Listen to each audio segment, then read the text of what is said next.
ஆண்டவராகிய இயேசு கிறிஸ்துவின் நாமத்தில் உங்கள் யாவரையும் வாழ்த்தி வரவேற்கிறோம். இன்றைய வேத ஆராய்ச்சிக்காக நாம் தெரிந்து கொண்ட வேத பகுதி ஆதியாகமம் 25ஆம் அதிகாரம் 19 முதல் 34 வசனங்கள் வரை. ஆனா நம்ம இன்னைக்கு ஒரே ஒரு வசனம் மட்டும் பார்க்க போறோம். 21வது வசனம். மலடியாய் இருந்த தன் மனைவிக்காக ஈசாக்கு கர்த்தரை நோக்கி வேண்டுதல் செய்தான். கர்த்தர் அவன் வேண்டுதலை கேட்டருளினார். அவன் மனைவி ரெபேக்காள் கற்பந்தரித்தாள். இந்த ஒரு வசனத்தை பத்தி மாத்திரம் நம்ம சிந்திக்கலாம். ஈசாக்கோட வாழ்க்கை ரொம்ப சந்தோஷமா ஸ்டார்ட் ஆகுது.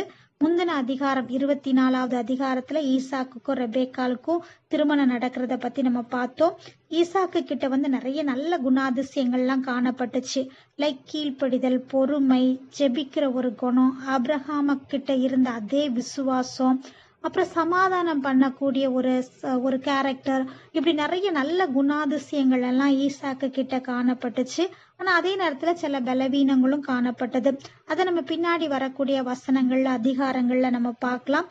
சந்தோஷமா குடும்ப வாழ்க்கையை ஆரம்பிச்ச இவங்க வாழ்க்கையில இப்போ இவங்களுக்கு ஒரு பிரச்சனை. ரெபேக்காள் தன்னுடைய மாமியாரை போல மலடியா இருக்கிறாங்க. யூதர்களுடைய கலாச்சாரத்துல பிள்ளைகளை ரொம்ப ஆசீர்வாதமா அவங்க நினைப்பாங்க.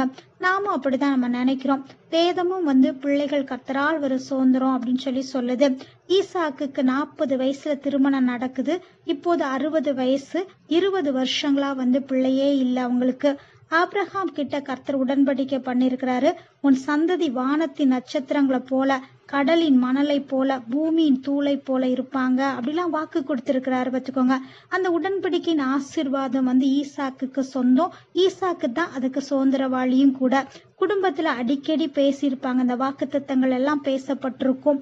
இதை ஈசாக்கும் பலமுறை கேட்டிருந்திருப்பாரு. ஆனா இப்போது பார்த்தா எல்லாம் ஜஸ்ட் ஆப்போசிட்டா இருக்கு. ரெபேக்காளுக்கு பிள்ளை இல்ல, ரெபேக்கா மலடியா இருக்கிறாங்க. அவர் கேள்விப்பட்டதுக்கு எல்லாமே ஆப்போசிட்டா காணப்படுது. அப்புறம் எப்படி ஆபிரகாமுக்கு கர்த்தர் 12ஆம் அதிகாரத்துல, 13ஆம் அதிகாரத்துல, 15ஆம் அதிகாரம், 17ஆம் அதிகாரங்கள்ல கொடுத்த வாக்குத்தத்தங்கள் எல்லாம் எப்படி நிறைவேறும்? இந்த கேள்வி எல்லாம் ஈசாக்குக்கு வந்ததா என்ன நமக்கு தெரியல. ஒருவேளை வந்திருக்கலாம். பார்த்துக்கோங்க. இப்போ நம்ம 3 காரியங்களை நம்ம பார்க்கலாம். ஒண்ணு என்னன்னா God's sovereignty versus human responsibility நம்ம பார்க்கலாம். கர்த்தர் வாக்குத்தத்தம் கொடுத்திருந்தாலும் ஆபிரகாமுக்கு கர்த்தர் உன்னுடைய சந்ததி அப்படி மாத்துவேன் இப்படி மாத்துவேன் அப்படின்னு சொல்லி ஆண்டவர் வாக்குத்தத்தம் கொடுத்திருந்தாலும் அது பெற்றுக்கொள்வது அவ்வளவு ஈஸியா இல்லை. மனுஷனும் செய்ய வேண்டிய சில காரியங்கள் உண்டு. காட்ஸ் சாவர்னிட்டிக்கும் ஹியூமன் ரெஸ்பான்சிபிலிட்டிக்கும் என்ன சம்பந்தம் அப்படிங்கிறத நம்ம பார்க்கலாம். கர்த்தர் ராஜரீகமானவர் தான். சகலமும் அவருடைய கட்டுப்பாட்டுக்குள்ளதான் இருக்குது. அவர் செய்ய நினைச்சது ஒருபோதும் தடைபடாது. அவர் சொல்ல ஆகும், ஒரு கட்டளையிட நிற்கும். இல்லாதவைகளை எல்லாம் கர்த்தர் இருக்கிறவைகளை போல அழைக்கிற ஒரு தேவன் தான். இப்படி நம்ம சொல்லிக்கிட்டே போகலாம். பார்த்துக்கோங்க. ஈசாக்கின் மூலம் ஆபிரகாமின் சந்ததி விளங்கும். இஸ்ரவேல் அப்படிங்கிற ஒரு தேசம் உருவாக்கும். அவர்கள் மூலம் முழு உலகத்துக்கும் ஆசீர்வாதம் கிடைக்கும். அப்படிலாம் இதெல்லாம் காட்ஸ் பிளான். பார்த்துக்கோங்க. ஆனா இப்போ என்னன்னா இவங்களுக்கு பிள்ளை இல்லை. பார்த்துக்கோங்க. 25ஆம் அதிகாரம் 21வது வசனத்துல மலடியா இருந்த தன் மனைவிக்காக ஈசாக்கு கர்த்தரை நோக்கி வேண்டுதல் செய்தான்.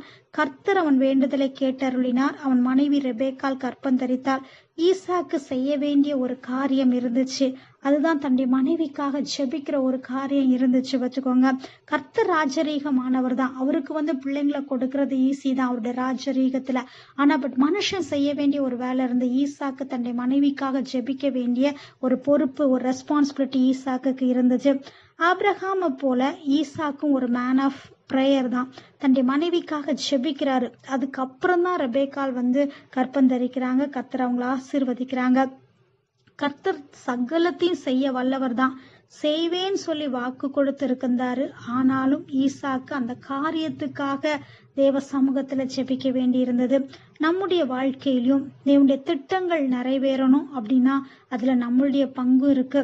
நாமும் தேவனோடு தேவ திட்டம் நம்முடைய வாழ்க்கையில நிறைவேற நம்ம தேவனோடு சேர்ந்து கோஆப்ரேட் பண்ணணும், ஒத்துழைக்க வேண்டும். லைக் எப்படி மருத்துவர் கூட, டாக்டர் கூட நோயாளி கோஆப்ரேட் பண்ணணும் அப்படின்னு சொல்லுவாங்கல்ல, அதே மாதிரி நம்மளுடைய வாழ்க்கையிலும் தேவ திட்டம் நிறைவேறணும் அப்படின்னா நம்ம தேவனோடு சேர்ந்து நம்ம ஒத்துழைக்க வேண்டியது அவசியமாகும். அதுல நம்மளுடைய பங்கும் இருக்குது. நம்முடைய வேலையை நம்ம ஒழுங்கா செஞ்சோம் அப்படின்னா தேவன் வந்து அவருடைய திட்டத்தை ரொம்ப அழகா நம்முடைய வாழ்க்கையில நிறைவேற்றிடுவாரு.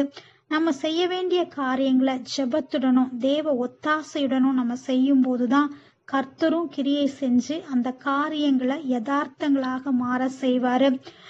எக்ஸாம்பிள்ஸ் வந்து உன் கையின் பிரயாசத்தை கர்த்தர் ஆசிர்வதிப்பேன் இல்லாட்டி ஆசிர்வதிப்பார் அப்படின்னு சொல்லிட்டு சொல்லப்பட்டிருக்கு வேதத்துல. நம்ம வேலை செய்யணும், நம்ம கையின் பிரயாசத்தை கர்த்தர் ஆசிர்வதிக்கணும் அப்படின்னா நம்ம வேலை செய்யணும். சும்மா இருந்தா கர்த்தர் ஆசிர்வதிக்க மாட்டாரு. நம்ம வேலை செய்யும் போது நம்முடைய பிரயாசத்தை கர்த்தர் ஆசிர்வதிப்பாரு. அதே மாதிரி கேளுங்கள் கொடுக்கப்படும் அப்படின்னு சொல்றாரு ஆண்டு வந்து. நம்ம கேட்கணும், அது நம்மளுடைய ரெஸ்பான்சிபிலிட்டி. நம்ம கேட்டாதான் அவர் கர்த்தருடைய ராஜரீகத்துல நமக்கு அது தருவாரு. வச்சுக்கோங்க, நீ விசுவாசித்தால் தேவனுடைய மகிமையை காண்பாய் அப்படின்னு சொல்லி நம்ம வசனம் இருக்கு. நமக்கு விசுவாசிக்கிறது நம்மளுடைய ரெஸ்பான்சிபிலிட்டி. நம்ம விசுவாசிக்கணும். அப்பதான் ஆண்டு என்ன பண்ண அவருடைய ராஜரீகத்துல மகிமையான அந்த காரியங்கள் எல்லாம் நம்முடைய கண்கள் காணும்படி அவர் செய்வாரு. விதைக்கிறது வந்து நம்மளுடைய வேலை, விளைய செய்யறது காட்ஸ் ரெஸ்பான்சிபிலிட்டி. அதே மாதிரி பிரசங்கி 11:1 உன் ஆகாரத்தை தண்ணீர்கள் மேல் போடு, அநேக நாட்களுக்கு அப்புறம் அதனுடைய பலனை காண்பாய் அப்படின்னு சொல்லி கர்த்தர் சொல்றாரு. இந்த இடத்துல வந்து எனக்கு வந்து இந்த வசனத்தை வாசிக்கும் போது எனக்கு வந்து அநேக மாதங்களுக்கு முன்னாடி நான் ஒரு புக்ல ஒரு ரியல் உண்மையா நடந்த ஒரு சம்பவத்தை நான் வாசிச்சேன். அது எனக்கு ஞாபகத்துக்கு வருது. நான் அதை உங்களுக்கு நான் சொல்றேன். ஒருவேளை உங்கள ஒரு சிலருக்கு இது தெரிஞ்சிருக்கலாம், ஏற்கனவே தெரியாதவங்களுக்கு கண்டிப்பா இது ரொம்ப பிடிக்கும். வச்சுக்கோங்க, அதனால நான் சொல்றேன். மைனான் போட்டிருந்துச்சு. அந்த ஒரு மிஷினரி கப்பல், அவங்க வந்து 2 பேரும் அவங்க அந்த அட்லாண்டிக் சமுத்திரம் அந்த சைட்ல அவங்க வந்து மிஷன் ஒர்க் பண்ணிட்டு இருந்தாங்கன்னு நினைக்கிறேன். அப்போ அவங்க ஒரு நாள் வந்து அவங்களுடைய குவைட் டைம்ல வந்து வேதத்தை வாசிக்கும் போது இந்த பிரசங்கி 11:1 அவங்க வாசிச்சு தியானிப்பாங்க. உன்னுடைய ஆகாரத்தை தண்ணீர்கள் மேல் போடு, அநேக நாட்களுக்கு அப்புறம் அதனுடைய பலனை நீ காண்பாய் அப்படிங்கிற இந்த வசனத்தை வாசிச்சுட்டு இவங்களுக்கு அது அப்படியே நம்புவாங்க. நம்பி என்ன பண்ணுவாங்கன்னா நிறைய இந்த பிளாஸ்டிக் பாட்டில்ஸ், குட்டி குட்டி பாட்டில்ஸ் நிறைய வாங்கி அதுல வந்து இவங்க சண்டே கிளாஸ் பிள்ளைங்களை எல்லாத்தையும் கூப்பிட்டு வச்சு இந்த காஸ்பல் வேர்சஸ்லாம், சுவிசேஷ வசனங்கள் எல்லாம் நல்ல அழகான கலர்ஃபுல் பேப்பர்ஸ்ல நல்ல ஸ்கெட்ச் வச்சு ரொம்ப டிசைனா நல்ல அழகா எழுதி என்ன பண்ணுவாங்க, அந்த குட்டி குட்டி பிள்ளைங்களெல்லாம் வச்சு அந்த பாட்டிலுக்குள்ள அதை சுட்டி சுட்டி உள்ள போட வச்சு கார்க் வச்சு தண்ணி உள்ள போகாதபடிக்கு நல்ல டைட்டா அவங்க க்ளோஸ் பண்ணி அந்த குட்டி பிள்ளைகளெல்லாம் கூட்டிட்டு போய் என்ன பண்ணுவாங்க, அந்த அட்லாண்டிக் சமுத்திரத்துல வந்து அந்த பாட்டில்ஸ் எல்லாம் போட்டுருவாங்க. போட்ட பிறகு அந்த வேவ்ஸ் எல்லாம் பாட்டில் எல்லாம் அடிச்சு கொஞ்சம் அப்படி கொண்டுட்டு அங்கங்க அடிச்சுட்டு போகும். இந்த குட்டி பிள்ளைங்க அதை பார்த்து சந்தோஷமா என்ஜாய் பண்ணிட்டு இருப்பாங்க. வச்சுக்கோங்க. ஆனா இதுல எந்த பலனும் தெரியவே தெரியாது அவங்களுக்கு. வந்து ஜஸ்ட் அவங்க போட்டுட்டு வந்துருவாங்க ப்ரே பண்ணிட்டு. ஆனா ரொம்ப நாளைக்கு அப்புறம் வந்து ஒரு சிங்கப்பூர்ல ஒரு வாலிப பையன் வந்து தற்கொலை பண்ணி செத்து போகணும் அப்படின்னு சொல்லிட்டு கடல்ல விழுந்து செத்துடலாம் அப்படின்னு சொல்லி கடல் கிட்ட போய் நின்றுட்டு இருப்பான்.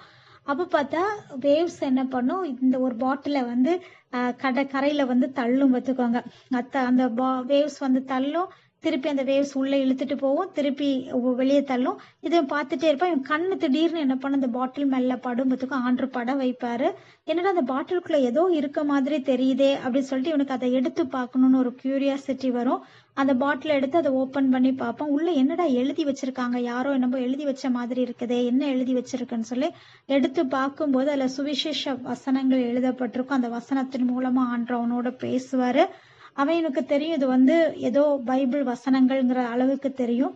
இவன் போய் ஒரு கிறிஸ்தவர்கிட்ட போய் கேட்பான், இதுல இப்படி என்ன எழுதி இருக்குதுன்ற அர்த்தம் என்னன்னு. அவருக்கு வந்து சுவிசேஷம் சொல்ல இவர் ரட்சிக்கப்பட்டுருவார். வச்சுக்கோங்க. ஆனா லிட்ரலா வந்து அந்த வசனத்தை அப்படியே நம்பி அந்த மிஷினரி கப்பல் வந்து அந்த வசனத்தை அந்த அட்லாண்டிக் சமுத்திரத்துல போட்டாங்க. அத நம்ம வந்து என்னன்னா, அதை உன் ஆகாரத்தை தண்ணீர்கள் மேல போடு, நீ போடணும் அப்படிங்கறது வந்து அந்த இது நம்மளுடைய ரெஸ்பான்சிபிலிட்டி. அதனுடைய பலனை காண செய்யறது வந்து கர்த்தருடைய ரெஸ்பான்சிபிலிட்டி. அவருடைய ராஜரீகத்துல வந்து அந்த காரியங்கள் வீணாய் போகாதபடிக்கு அவருடைய ராஜரீகத்துல அதை பலனை கொடுக்க கூடியதாய் விளைய செய்கிறதா மாத்துறது வந்து தேவன். பார்த்துக்கோங்க.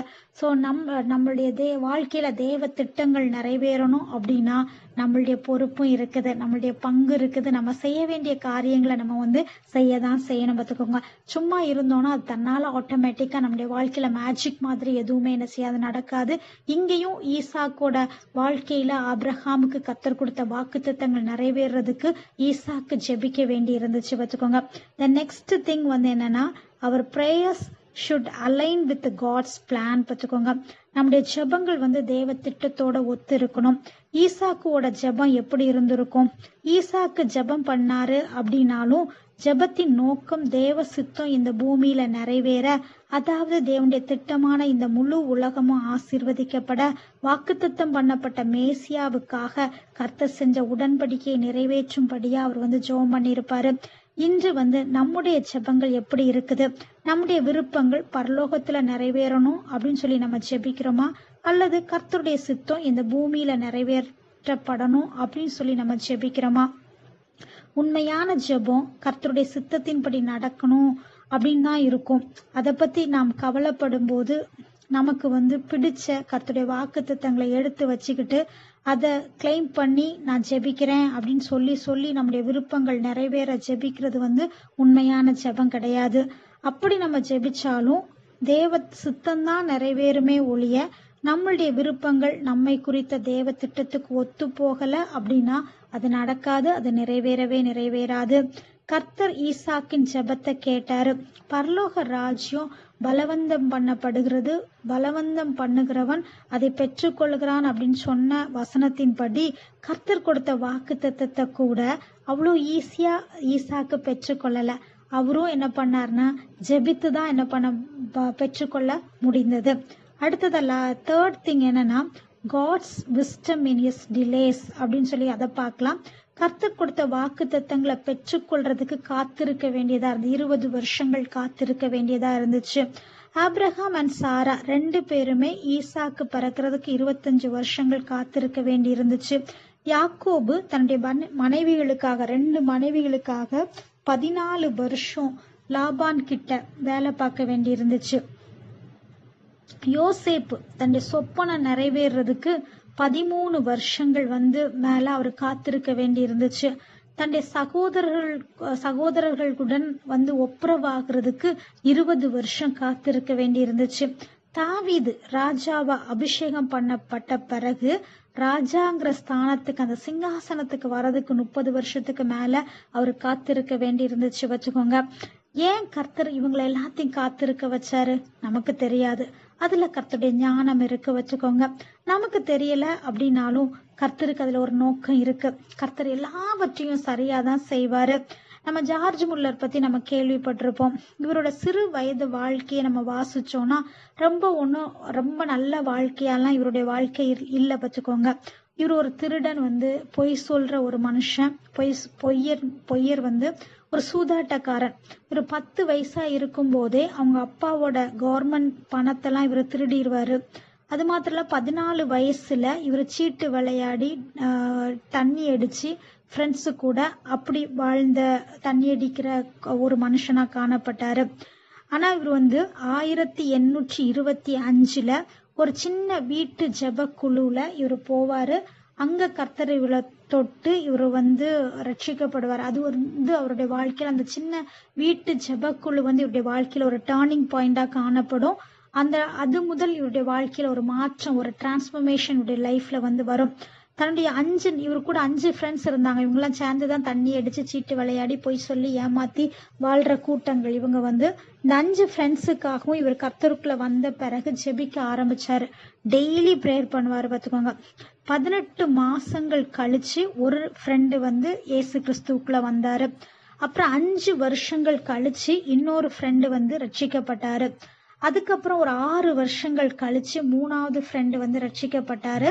ஆனா மீதி 2 ஃப்ரெண்ட்ஸ் ரட்சிக்கப்படவே இல்லை பார்த்துக்கோங்க. கர்த்தர்கிட்ட வரல. 36 வருஷங்கள் ஆகியும் அவங்க 2 பேரும் கர்த்தர்கிட்ட வரவே இல்லை பார்த்துக்கோங்க.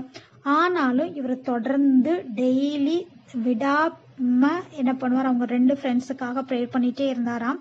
52 வருஷங்கள் கழிச்சு 52 இயர்ஸ் கழிச்சு அவருடைய மரணத்துல அந்த 2 நண்பர்களும் அந்த அடக்க ஆராதனையில அவருடைய கல்லறையில மனம் திரும்பி இயேசு கிறிஸ்துவை ஏற்றுக்கொண்டார்களாம்.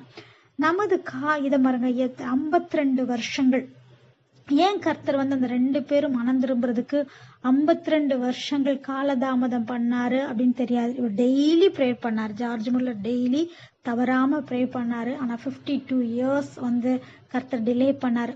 அதுல ஒரு கர்த்தருடைய ஞானம், நமக்கு அந்த கர்த்தருடைய ஞானத்தை வந்து நம்மளால புரிஞ்சுக்க முடியாது. ஏன் அவர் டிலே பண்ணாரு அப்படிங்கறது தெரியல. அங்க ஈசாக்கும் 20 வருஷம் அந்த உட்காந்து காத்திருக்க வேண்டி இருந்துச்சு. நம்முடைய காலங்கள் வந்து அவருடைய கரத்துல இருக்கு அப்படின்னு சொல்லி சங்கீதம் 31:15 சொல்லப்பட்டிருக்கு. எல்லாவற்றுக்கும் ஒரு காலம் கர்த்தர் வச்சிருக்கிறாரு. அவைகள் எல்லாமே முன் தீர்மானிக்கப்பட்ட காலங்கள் வந்து அவைகள் ஒருபோதும் தவறா இருக்காது, தவறா போகவும் போகாது. நம்ம இன்னைக்கு 3 காரியங்கள் பார்த்தோம். ஒன்னு என்னன்னா, God's sovereignty versus human responsibility. கர்த்தர் ராஜரீகமானவர் தான், அவர் உண்மையுள்ள தேவன். கர்த்தர் கொடுத்த வாக்குத்தத்தத்தை நிறைவேற்றுறதுக்கு அவர் வல்லமையுள்ள ராஜரீகமான தேவன் தான். இந்த உலகத்தை தன்னுடைய ராஜரீகத்துல அவர் ஆட்சி செஞ்சுட்டு தான் இருக்கிறாரு. ஆனாலும் நம்மளுடைய வாழ்க்கையில தேவ திட்டங்கள் நிறைவேற நம்ம வந்து நமக்குன்னு நம்மளும் செய்ய வேண்டிய சில ரெஸ்பான்சிபிலிட்டிஸ் இருக்கு. அதை நம்ம செய்யணும். தேவனோடு சேர்ந்து நம்ம கோஆப்ரேட் பண்ணும்போது தான் தேவன் வந்து அந்த திட்டங்களை நம்முடைய வாழ்க்கையில நிறைவேற்றுவாரு.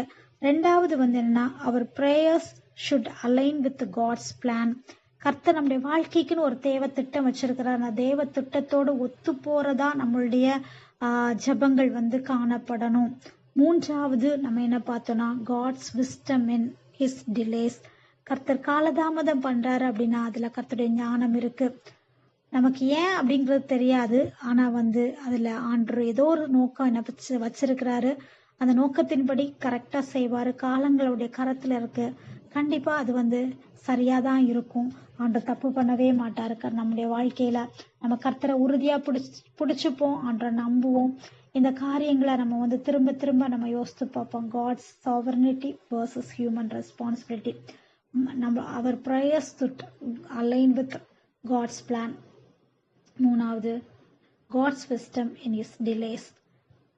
இந்த காரியங்களை நம்ம திரும்ப தியானிப்போம், திரும்ப யோசிச்சு பார்ப்போம், ஆண்டோட பேசுவோம். கர்த்தர் கண்டிப்பா நம்முடைய வாழ்க்கையில இதை அப்ளை பண்றதுக்கு முயற்சி பண்ணுவோம். ஆண்டோடு ஆசீர்வதிப்பார். நன்றி.